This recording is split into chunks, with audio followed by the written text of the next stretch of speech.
Welcome to Revenge Mountain, where emotion turns into clarity, where manipulation meets resistance, and where the truth always leaves a paper trail. Tonight's story isn't just about money. It's about entitlement disguised as love, and the moment one woman realizes that asking questions is the most dangerous thing you can do to a liar. Let's begin. My name is Blair Kensington. I'm 31. Last Thursday night, I was on my couch with my laptop balanced on my knees, half reading work emails, half enjoying the kind of quiet you earn after years of scrambling. The fridge hummed. The sink was empty because I'd cleaned it before sitting down. Outside my windows, city lights blurred into soft gold. Inside, my condo smelled faintly like lemon cleaner and reheated dinner. It was boring, and I loved it. Because most of my 20s were survival mode, paycheck math, late fees, maybe next month dreams. I worked my way out brick by brick. By 31, my life finally felt like something I could exhale inside. That night, I was replying to a client who wanted a miracle by Monday when the cushion beside me sank. Caleb sat down close, too close, his knee brushing mine.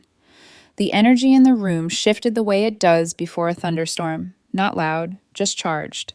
He was 29, clean-cut handsome, the kind of smile that could convince strangers everything was fine. But he wasn't smiling. "Blair," he said, reaching for my hand like the gesture could soften what was coming. "We need to talk about our future." I closed my laptop slowly. "Okay, what's going on?" He squeezed my fingers, tight enough to feel like a warning. "I've been thinking," he said. "If we're serious about building a life together, we need to tackle my student loans." We'd talked about his loans before. He'd always said it was around $35,000 from his MBA. Not small, but not impossible. And I'd never judged him. Most people our age carry debt like a second shadow. I nodded. "Right. So what's the plan? Consolidation? Refinancing? We can look at interest rates." "No." His voice cut sharper than it needed to. Then he forced it gentler. "What I mean is, if you really love me, you just pay them off." For a second, my brain refused to accept that someone could say that out loud and believe it sounded normal. "I'm sorry, what?" I asked, even though I'd heard every syllable. "You make good money," he said, like he was explaining a basic concept to a child. "Paying them off would show you're committed. It would show me you're serious about marriage, about us." I did make good money now. Stable, comfortable, earned. The condo was mine. I covered the mortgage and taxes. Caleb had moved in about 18 months ago. We had a system. He covered utilities. We split groceries most months, though I usually paid more because I handled the big runs.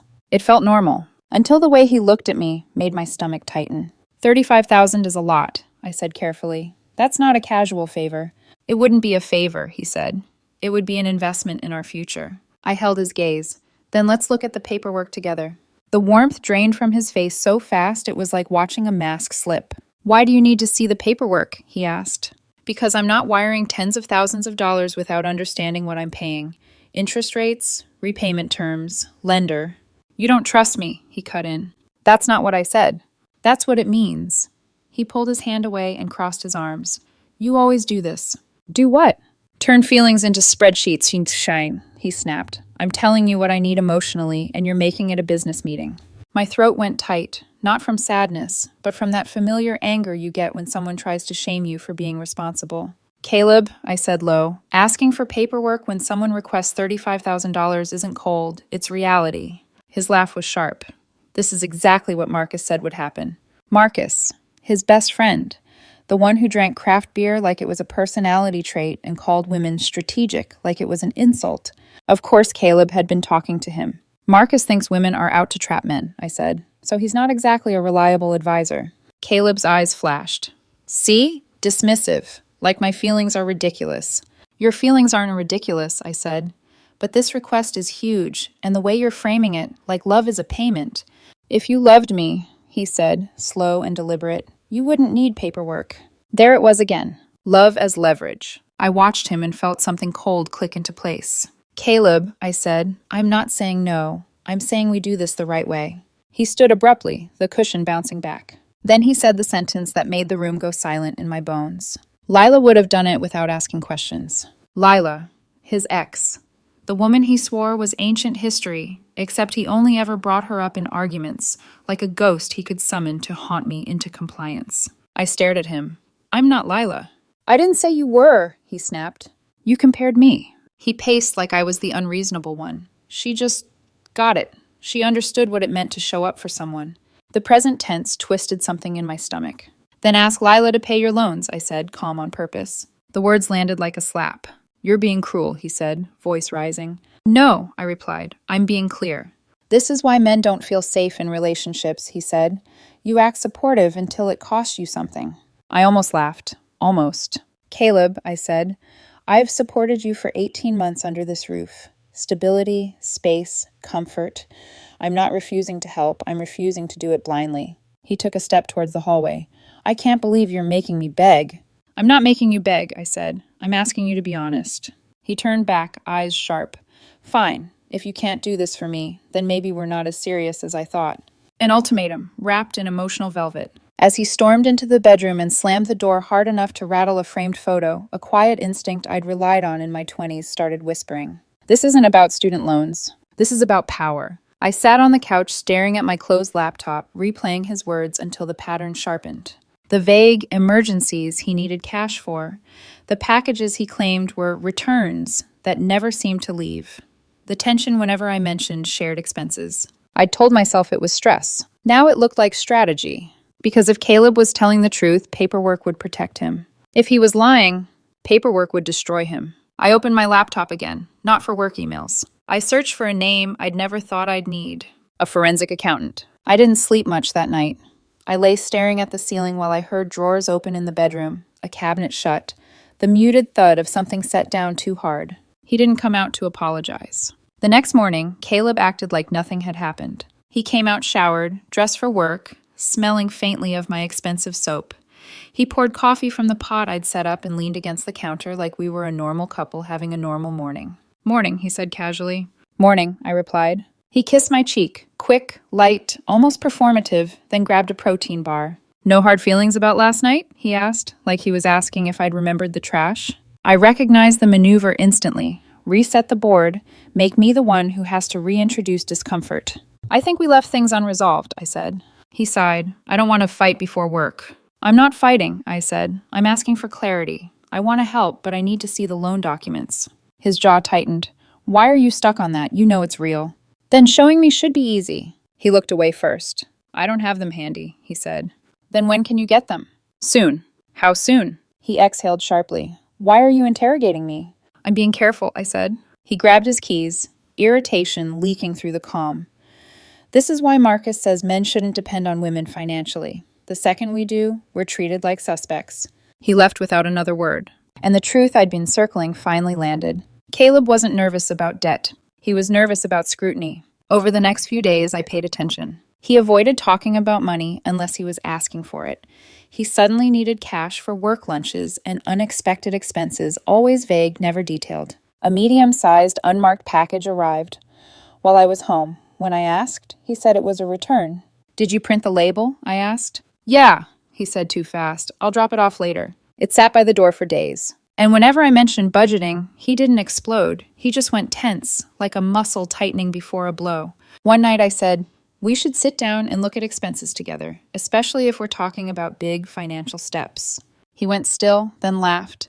You really can't let this go, can you? Transparency isn't control, I said. He turned, eyes sharp. This is about you needing to feel superior. That landed because it wasn't just unfair. It was revealing. I didn't argue. I didn't defend myself. I just nodded slowly. Okay. And I knew, if I wanted the truth, I wasn't going to get it from him. 2 days later, I made the call. I didn't tell friends or family. Part of me felt guilty, like I was betraying him. But a louder part of me, the part that signed contracts without blinking, knew better. This wasn't spying. This was due diligence. The forensic accountant's name was Bradley Haynes. I got the referral from a colleague who'd survived a brutal divorce involving hidden accounts and falsified debts. He's not cheap, she warned, but he's thorough. The consultation fee was $1,500. I paid it without flinching. Because if Caleb was telling the truth, this would confirm it. And if he wasn't, I needed to know before I wired my future into his past. Bradley's voice was calm, neutral, professional. I need to verify some financial obligations, I told him, before making a significant payment. That's usually how these calls start, he said lightly. What do you have so far? I gave him Caleb's full name, date of birth, university, graduation year, and the amount he claimed he owed. "And you suspect something's off?" Bradley asked. "I don't know," I said honestly. "I just know he doesn't want me to see the paperwork." "That's usually enough," Bradley replied. "Give me 3 to 5 days." Caleb didn't seem to notice anything different. He acted like the issue was resolved because he'd decided it was inconvenient to discuss. He kissed me, joked, asked what I wanted for dinner. Once, while we watched TV, he rested his head on my shoulder and said, "I hate when we fight. I just want us to be on the same team." "So do I said. But I understood something I hadn't before. Being on the same team requires the same playbook. And Caleb had been hiding his. 3 days later, my phone rang at work. Unknown number. I stepped into an empty conference room. "This is Bradley Haynes," the voice said. "You might want to sit down." My pulse jumped. "Okay, what did you find?" "Your boyfriend does have student loans," Bradley said, "but they're not what he told you." I closed my eyes. "Walk me through it." "Caleb's student loans total $8,700, he said. I frowned. "That's it?" "Yes, and it's not the biggest issue." I gripped the edge of the conference table. "There's a car loan," he continued, $26,000. My stomach dropped. "What kind of car?" "A BMW M3. "Of course." "Whose name is it in?" I asked. "Caleb Wright is the primary borrower," Bradley said, "but the registered owner is a woman named Lila Monroe." The room tilted. "His ex." "The loan originated just over 4 years ago," Bradley added, 2 months before he had claimed they broke up. "And she's not a cosigner?" I asked. "No, she's not financially responsible at all. He is." I swallowed hard. "So he's been paying for his ex-girlfriend's BMW?" "Yes." Bradley's tone stayed steady, like he'd seen this movie before. "Registration has been renewed twice, still in her name. Insurance records show she's been driving it. 2 minor accident claims attributed to her." My fingers tightened. "And the cash?" I asked. "The emergencies?" "Those line up," Bradley said. "Every month between the 15th and 18th, there's a cash withdrawal, $500 to $600. The car payment hits on the 20th. I felt cold spread through my chest. He hadn't just lied. He'd built a system. I thanked Bradley, asked for the full report, and ended the call. Then I sat there, staring at nothing, while my heartbeat pounded in my ears. When I got home that evening, Caleb was already there, barefoot in the kitchen, stirring something on the stove. Music played softly from his phone. The condo smelled like garlic and olive oil. Domestic, familiar. A performance. "You're home early," he said, smiling. "I made pasta." He didn't know the report was in my bag. I set my purse down slowly. "We need to talk," I said. His smile faltered. "Can it wait until after dinner? I've had a long day."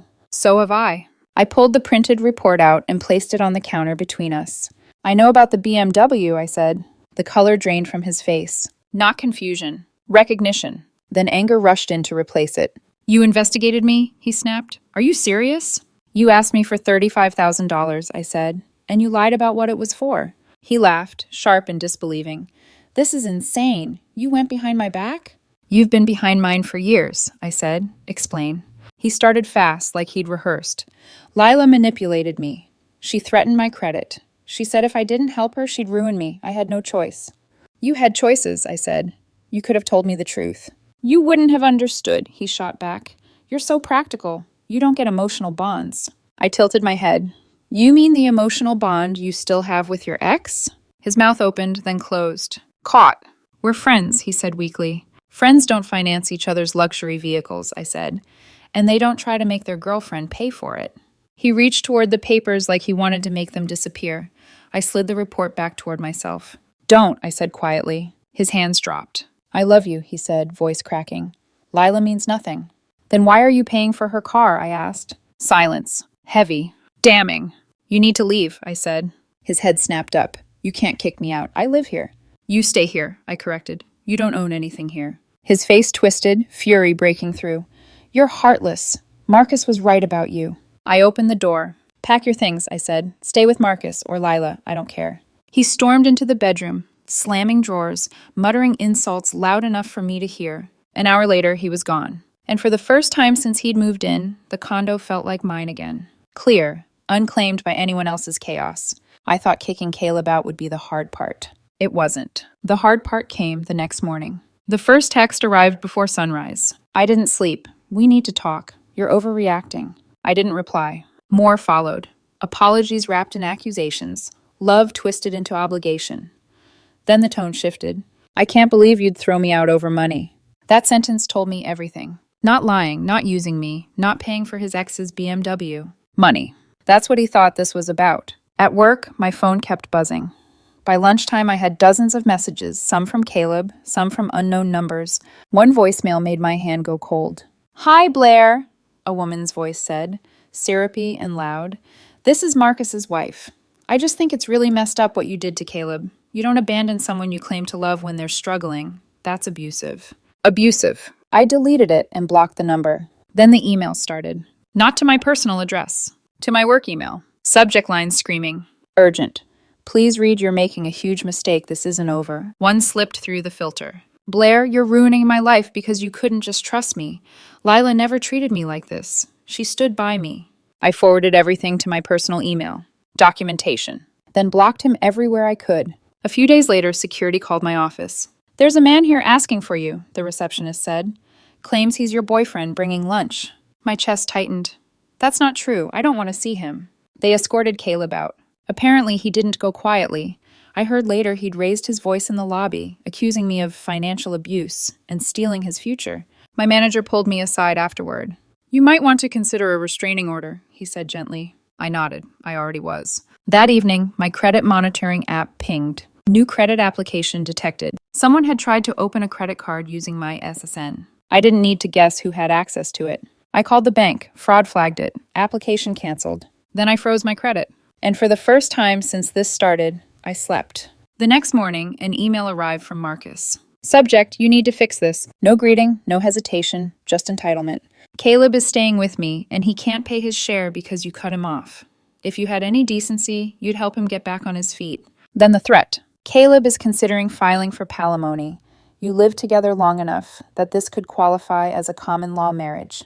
My cousin is a lawyer and says you have exposure." I didn't reply. I forwarded it to my lawyer. His response came back quickly. "Common law marriage isn't recognized here. This is baseless." But Marcus had made a mistake. He'd sent it from his work account. Full signature, full title, full company. I forwarded the email to his company's ethics hotline, then went back to work. That afternoon, Bradley called again.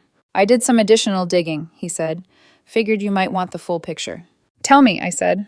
"Caleb has 2 other auto loans tied to his name," Bradley said carefully, "both in collections. There's also a pattern of evictions, 3 apartments in 5 years, and an active small claims case from an ex-roommate for unpaid rent." Of course. This wasn't new behavior. I'd just been the newest person it was aimed at. I asked Bradley to compile everything, liens, cases, unpaid obligations, and send it to me. When the file arrived, I stared at it for a long moment. Then I sent one email to Caleb. Subject, your financial reality. No message. Just facts. That evening, Caleb called from an unknown number. "You didn't have to do this," he said, voice smaller than I'd heard it in months. "You didn't have to expose me." "I didn't expose you," I said. "I stopped protecting you." "Marcus says you're trying to ruin my life." "No," I replied. "You did that." Silence. Then he said the final sentence that erased the last shred of guilt. "Lila never would have done this to me." I laughed softly. "She already did. You just didn't want to see it." I hung up. A few days later, Caleb missed a payment. The loan was already flagged. Too many late payments saved at the last minute. One miss was all it took. The BMW was repossessed early on a Tuesday morning. I didn't witness it, but 3 neighbors recorded it and posted it in the building chat. From there, it bled into local feeds.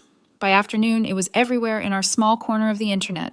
Lila screaming, Caleb panicking, a tow truck doing exactly what tow trucks do. According to eyewitnesses, Caleb lost it, shouting at Lila in front of everyone, calling her useless, blaming her for ruining his life. And then he said the sentence that made the whole thing go from messy to radioactive.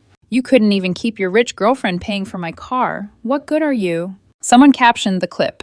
"Gold digger gets exposed by bigger gold digger." It went locally viral. By that evening, both of their names were toxic. That night, I sat on my couch, the same one where this started, and let the quiet settle around me. No one was asking me for anything. No explanations, no money, no silence. And I understood something with absolute clarity. I hadn't ended a relationship. I'd escaped a system. The next contact surprised me. A message request on my phone. Hannah. I recognized the name because Bradley had included her in his additional report as a prior pattern.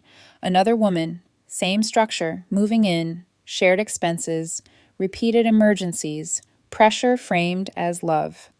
She'd paid off about $12,000 for him. then discovered he'd taken out a small loan in her name without permission. She hadn't pressed charges. She just wanted him gone. Her message was careful. I hope this isn't crossing a line, but I think we were involved with the same man. I stared at the screen before replying. You're not imagining anything. Her response came fast, like she'd been holding her breath for years. She sent screenshots, different dates, same phrases. One stood out like a brand. If you really loved me, you wouldn't question this. I typed back, slow and certain. That sentence isn't about love, it's about control. There was a pause. Then, thank you. I thought I was the only one. That was the shift. Not toward revenge, toward clarity. Because silence is what keeps patterns alive. And now it didn't have any. A week later, my phone rang on a Sunday morning. Is this Blair Kensington? A woman asked. Yes. This is Elaine Wright, she said quietly. Caleb's mother. I considered hanging up. Then I thought about Hannah, and how accountability dies when everyone keeps swallowing it.